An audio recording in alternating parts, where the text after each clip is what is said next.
काँग्रेसच्या रॅलीमध्ये मुलाचा अपघाती मृत्यू झाला। न्याय हक्कासाठी पित्याने आंदोलन केलेलं आहे। जळगाव जिल्ह्यातील फैजपूर इथं सप्टेंबर महिन्यात आयोजित काँग्रेसच्या जनसंवाद रॅलीमध्ये धनाजी नाना महाविद्यालयातील विद्यार्थी भुवनेश चेजारा या विद्यार्थ्याचा अपघातात मृत्यू झालेला।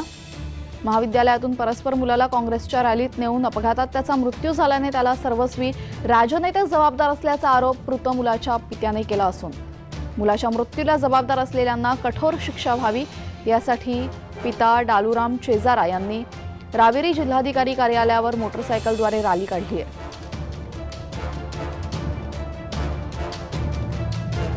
शिरीष चौधरी यांच्या नेतृत्वाखाली ती रॅली होती आणि ती बाईक रॅलीमध्ये माझ्या मुलाचा अपघात झाला सर।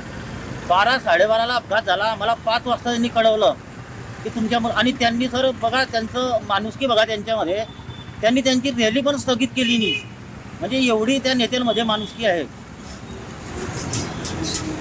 आणि माझा उद्देश हाच आहे सर की माझ्या मुलासोबत जे झालं ते कोणी दुसऱ्या मुलासोबत होऊ नये ही जनजागृती आहे सर माझी।